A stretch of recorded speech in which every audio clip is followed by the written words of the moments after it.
Lied to my boyfriend that I cheated and survived a tragedy pushing away the only person who stayed for me. Now I regret. When I was 14, I lost my dad, was bullied on school and blah blah blah and simply had some rough years. But I changed of school, I met my group friends and someone who a couple of months later became my first boyfriend, Tomas, 34 now. I was doing good on school, had a job, and at least 2 weekends a month, my group of friends and I would leave the town to go to a city in the coast or the capital city, just 2 or 3 hours away on car. I'm from Argentina, and we would go to see our favorite national rock bands. We loved it, we were big fans. It was the coolest thing to do back then in my country. Doing pogo, pushing people to get to the front fence, screaming the lyrics, etc. It doesn't seem important, but it is.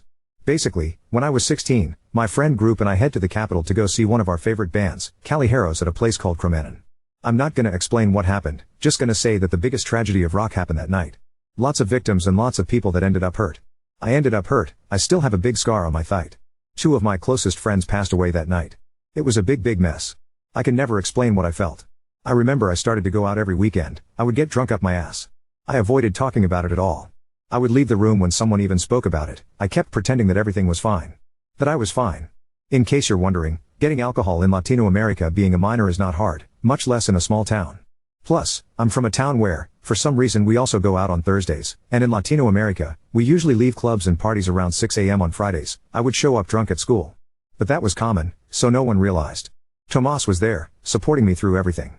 Working hard to get a smile out of me every day. Trying to get me to open up, but not pushing me too much either, hugging me when I needed to. And well, our relationship grew stronger, despite me going into a darker hole. When we graduated, we moved to the same city to keep studying, and I decided that it was time for me to cut the bullshit. I got a part-time job and worked hard to get the best grades, got new friends, stopped partying so much. I thought I was fine, or at least I wanted to convince myself that I was, but with time, I realized that I wasn't. We were like 20, and I remember I started to drink again. I hated myself, I felt miserable, I had nightmares with that night, and I felt even worse because I thought I was being like ungrateful. I survived at least, in my mind, feeling like this was pathetic.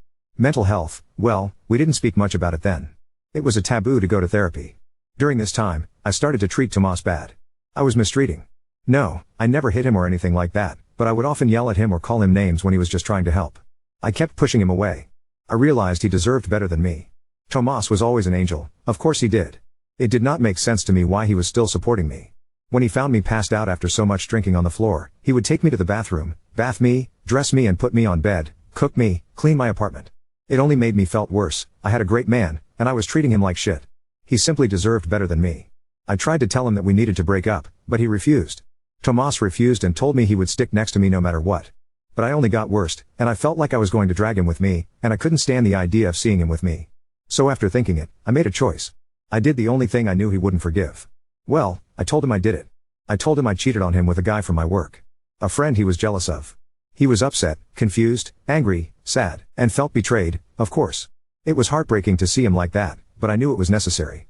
He was much better without me, I was just a dead weight back then. Anyway, he left. I simply did not see him again afterwards.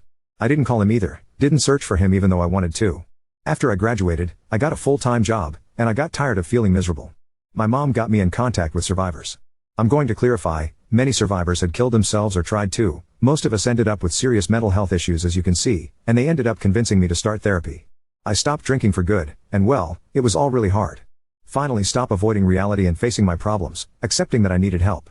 All the process of opening up was hard, but worth it. Countless are the nights where I just stared at the phone, wondering if I should call Tomas or not. I wanted to call him, tell him I had lied, apologize for everything and thank him for everything he did for me. I have to say, Tomas did call to check up a few times, but I always decided not to pick up. I heard a lot of voicemails of him while he was drunk, asking how I could do that to him, but he would still say that he loved me and he asked me how I was. I forced myself to never answer. With time, his calls stopped, I got better and started to go back to my old self slowly. I started dating again, started to have more fun and eventually got married and had a daughter. Life did got better for me, but all that goes up, goes down, and my husband ended up cheating on me. Karma's a bitch, I know. I divorced him, and I was able to buy my own house and got primary custody of our daughter. My daughter has been the light of my eyes and, even with everything that happened lately, for her, I would never let myself fall into that depression again. I was and still am happier than ever. Anyway, I got in contact again with Tomas like 5 months ago. He found me on Instagram, and just sent me a DM, and we started to chat, to catch up about life. He also had a kid, a 5-year-old son, but he's not with his mother. It was a product of a one-night thing, and they have a good co-parenting relationship. He has him 2 weeks a month. The thing is, we started to meet up again. Just as friends at first, but then we started to hook up. We would go on dates, but we never talked about the cheating. But finally, I confessed that my feelings for him were back. Tomas told me he was feeling the same, but he wasn't sure about starting anything again with someone who had cheated. That's when I chose to finally open up about what happened in the past, about how I was feeling and how I didn't want to drag him with me, so that's why I chose to lie about cheating on him. Tomas was shocked. He got upset and I remember how he left. He called me later and told me I shouldn't have lied to him about something like cheating, that I should have just tell him that I didn't want to be with him anymore. I explained again my side, and told him I'd rather him to think real bad of me, to be real sad for a while but eventually move on, than to drag him with me, to my dark hole. He just told me that he was an adult that could make his own choices, and that he just wanted to be there for me. I told him I didn't regret what I did, but I apologized for hurting him and hand up, and we haven't talked ever since. He called me yesterday, but I didn't pick up. I wasn't ready to talk with him yet. I have been processing all this information. Despite not being the best way, all this years I believed I had made him a favor with this. That even though it hurt him, it was the best for him. Also, I was not even close to be good enough to be in a relationship. I honestly don't know. I do know it wasn't the best way, but I had no strength to reject him. I knew he would have been able to convince me that he wanted to stay with me despite everything.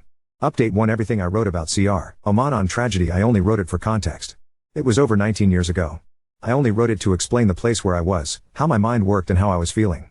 I would never ever come to ask advice about something like that on Reddit, come on. Be serious for the love of God. I'm saying this for all the people that acted like psychiatrists and psychologists and even tried to make a diagnosis out of a Reddit post. Seriously, even if it was with good intentions, is dangerous and really irresponsible to do so. I don't have PTSD, I searched for professional help after graduating university. I graduated 13 years ago. I saw psychiatrists and psychologists, and I never got diagnosed with PTSD. I had depression and anxiety. I could never explain the amount of pain I felt after the tragedy, and how it only got worse because I didn't search for help right away. It took a lot of work, but years on therapy and support from friends and family finally made me get back to my old self. Not fully like I wanted to, but on a point, I didn't even recognize myself. I'm saying that for the ones who told me I was toxic, and I guess I was on a point. But the others were never the problem. I was so self-destructive back then that I thought the best would be to push everyone again. But like I said, that was so long ago. And I'm not even close to be like that. I repeat, I wouldn't be so irresponsible to get into another relationship, get married and have a child. When Tomas and I first started to date again, it was like the first years of our relationship. Healthy, fun and full of love. Not like the last year of our relationship, that was definitely the worst year of my life. I've talked about it on therapy for years and years, and I put it behind years ago. Now is just something that marked me, but that is my past. It left me lots and lots of problems, but well, it is what it is. I survived and should be thankful for it. Anyway, now to the point. Tomas and I met up on Saturday, and things went well. We had a long talk. We talked for hours about everything. He opened up about how hurt he felt, how awful the months after our breakup was and how he felt like I was making the choice for him. I told him that I was not only doing it for him, but also for me. I couldn't be in a relationship back then. How could I? Traumatized for whatever reason I was. Back then I was so self-destructive and not nice to be around. I also told him how he might have wanted to stay, but I didn't want him to.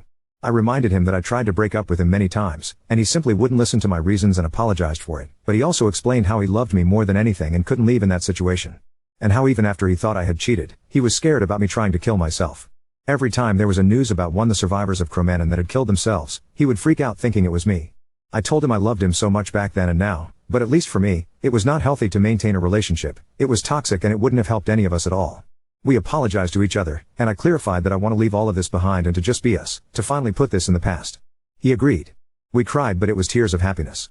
I hadn't been so happy in a while. I guess deep down it was what I always wanted, ever since we broke up.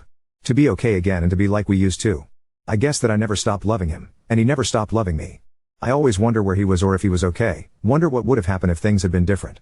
But now I don't have to wonder anymore, because we're together now and that's all that matters.